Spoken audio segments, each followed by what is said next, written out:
तो आज बात करते हैं पे रोल ऑडिट की। इसको ऐसे समझते हैं जैसे हम सब एक टीम हैं और फील्ड पर निकले हैं। बिल्कुल एक एक कदम करके प्रैक्टिकली सीखेंगे। देखें, पे रोल सिर्फ नंबर्स का खेल नहीं है। ये वो जगह है जहां से पैसा सीधा कंपनी से बाहर निकलता है। और भाई, जहां पैसा हो वहां फ्रॉड का खतरा तो हमेशा ही रहता है ना? एक पेरोल ऑडिटर का मिशन क्या होता है? सारा काम, सारी भागदौड़ बस इसी एक सवाल के गिर्द घूमती है। क्या हम सही तनख्वाह सिर्फ हकीकी मुलाजमीन को दे रहे हैं? इसी सवाल को अपनी सोच का मरकज बनाना है। यानी हर फाइल, हर रिपोर्ट, हर नंबर को इसी शक की नज़र से देखना है, क्योंकि यही माइंडसेट है जो एक आम अकाउंटेंट और एक बेहतरीन ऑडिटर में फ़र्क पैदा करता है। अच्छा, तो पे रोल को इतना हाई रिस्क एरिया क्यों समझा जाता है? वजह बहुत सीधी सी है। ये सिर्फ कागजी कार्रवाई नहीं है, ये तो कैश आउटफ्लो का एक खुला दरवाज़ा है। और इसी दरवाजे से घोस्ट एम्प्लॉइज, यानी वो मुलाजिम जो सिर्फ कागज़ों पर हैं, या फिर जाली ओवरटाइम के जरिए पैसा बिल्कुल खामोशी से बाहर निकल सकता है। तो आइए एक ऑडिटर की तरह सोचते हैं और इस पूरे प्रोसेस को एक इन्वेस्टिगेशन के तौर पर देखते हैं। हमारा मकसद क्या है? पैसे के बहाव का पीछा करना, शुरू से लेकर आखिर तक। इस सफ़र को ठीक से समझने के लिए हम पेरोल के साइकिल को इन 5 अहम मराहिल में तकसीम करेंगे, जहां हर कदम पर खतरात और उनसे बचाव के तरीके छुपे हुए हैं। हमारी इन्वेस्टिगेशन का पहला स्टॉप भर्ती और मुलाजिम का इंदराज। ये वो गेटवे है जहां से कोई भी शख्स कंपनी के पे रोल सिस्टम में एंटर होता है। अगर यहाँ कंट्रोल्स कमज़ोर हुए तो यूं समझें कि घर की चाबी खुद चोर के हवाले कर दी गई है। इसलिए यहाँ एक मजबूत बुनियाद रखना सबसे ज़्यादा ज़रूरी है। एक उसूल हमेशा याद रखना है, नो पेपर नो पर्सन। यानी हर मुलाजिम के पीछे एक मुकम्मल दस्तावेजी सबूत होना लाजमी है। जैसे ये हायरिंग रिक्वेस्ट फॉर्म, जिस पर सारी ज़रूरी अप्रूवल्स मौजूद हैं। यही फॉर्म उसकी HR फाइल की बुनियाद बनता है और इसी से उसकी तनख्वाह तय होती है। इस पेपर ट्रेल के बगैर किसी को भी सिस्टम का हिस्सा नहीं बनना चाहिए। तो इस पहले मरहले पर एक ऑडिटर की नज़र इन 3 सवालों पर होनी चाहिए।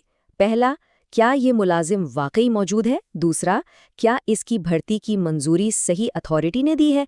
और तीसरा, क्या इसकी तनख्वाह भी मंजूर शुदा है? अगर इनमें से किसी एक का भी जवाब नहीं में है तो समझें ये एक बहुत बड़ा रेड फ्लैग है, जिसे यहीं पर पकड़ना ज़रूरी है। चलें, मुलाजिम सिस्टम में तो आ गया। अब अगला मरहला आता है उसके काम के औकात का हिसाब रखने का, यानी हाजिरी और टाइम रिकॉर्डिंग। यही वो डेटा है जिसकी बुनियाद पर उसकी तनख्वाह बनेगी। और ये बात जहन में रहे, जहां डेटा में हेरा फेरी का मौका होता है वहां गड़बड़ के इम्कानात हमेशा बढ़ जाते हैं।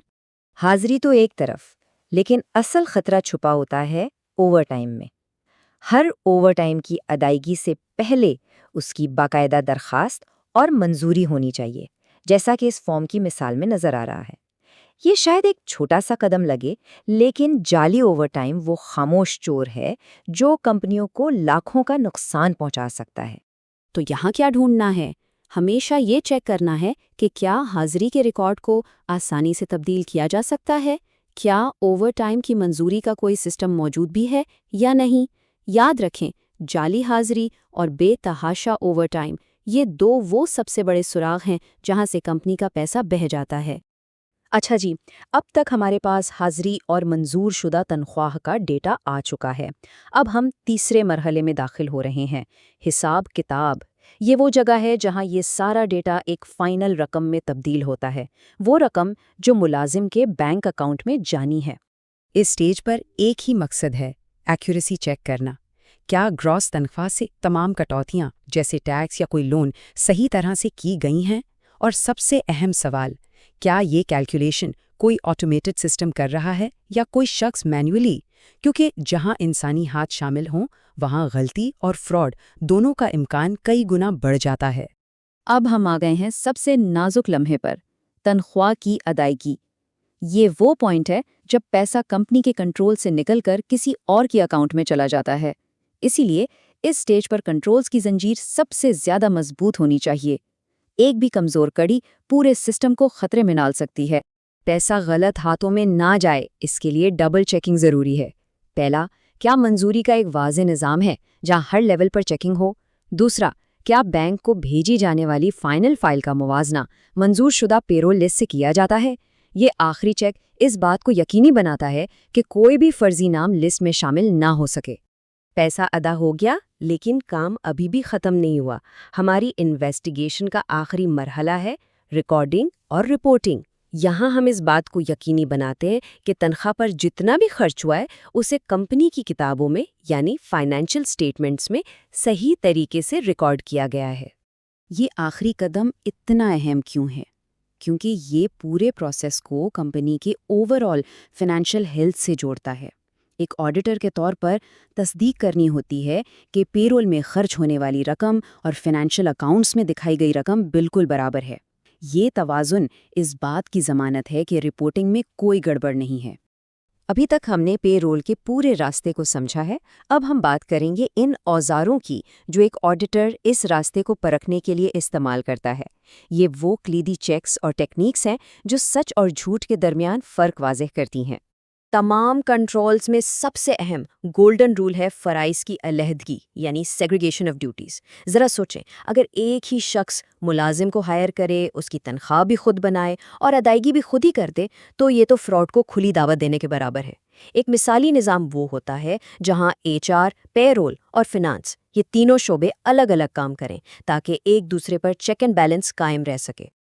اب ایک ایسی ٹیکنیک کی بات کرتے ہیں جو سیدھی فیلڈ سے آتی ہے، گھوسٹ امپلائی کا شکار۔ کاغذوں میں تو سب کچھ ٹھیک لگ سکتا ہے، لیکن کیا وہ ملازم اصل میں موجود بھی ہے؟ اسے جانچنے کا سب سے مؤثر طریقہ ہے فزیکل ویریفیکیشن۔ اور یہ کوئی مذاق نہیں، ایک آڈیٹر کے طور پر کبھی کبھی واقعی دفتر یا فیکٹری فلور پر جا کر لسٹ میں سے کچھ ملازمین کو ڈھونڈنا پڑتا ہے تاکہ یہ یقینی بنایا جا سکے کہ وہ خیالی نہیں بلکہ حقیقی ہیں۔ یہ آڈٹ کے عمل کو بہت زیادہ حقیقی اور ٹھوس بنا دیتا ہے۔ ہم نے پروسیس اور ٹولز کو سمجھ لیا ہے، اب بات کرتے ہیں ان عام خطرے کی علامتوں یا ریڈ فلیگز کی جن پر خاص نظر رکھنی چاہیے۔ یہ وہ کمزوریاں ہیں جو آڈیٹرز کو حقیقی دنیا میں بار بار نظر آتی ہیں۔ ان نشانیوں کو اچھی طرح ذہن میں بٹھا لیں کیونکہ یہ بار بار سامنے آتی ہیں۔ فرضی ملازمین کا ہونا، اٹینڈنس ریکارڈ میں مینول گڑبڑ، اوور ٹائم کا ناجائز فائدہ اٹھانا، بغیر منظوری کے تنخواہوں میں اضافہ، اور سب سے بڑا خطرہ ایک ہی شخص کا پورے پے رول سسٹم پر کنٹرول ہونا۔ آخر میں ان تمام ٹیکنیکل باتوں کو سمیٹ کر ایک اچھے پے رول آڈیٹر کے بنیادی فلسفے پر بات کرتے ہیں، کیونکہ یہ کام صرف چیک لسٹ پر ٹک مارنا نہیں ہے، یہ ایک خاص قسم کی ذہنیت اپنانے کا نام ہے، ایک شکی اور محتاط سوچ۔ اور سب سے بڑی نصیحت جو ایک سینئر دے سکتا ہے وہ یہ ہے، کبھی بھی سسٹم پر اندھا بھروسہ نہ کریں۔ پے رول وہ جگہ ہے جہاں فراڈ سب سے زیادہ خاموشی سے ہوتا ہے، اس لیے ہمیشہ HR کے ریکارڈز کو فنانس کے ریکارڈ سے ملا کر دیکھیں۔ یاد رکھیں، ویریفیکیشن، ویریفیکیشن اور ویریفیکیشن، کامیابی کی اصل کنجی یہی ہے۔ اور اس گفتگو کا اختتام اس ایک سوال کے ساتھ کرتے ہیں، ان تمام باتوں کی روشنی میں اگر کسی ادارے کو دیکھا جائے تو اس کے پے رول کے عمل میں سب سے کمزور کڑی کہاں ہو سکتی ہے؟ اس سوال کا جواب تلاش کرنا ہی ہر مینیجر اور ہر آڈیٹر کی سب سے بڑی ذمہ داری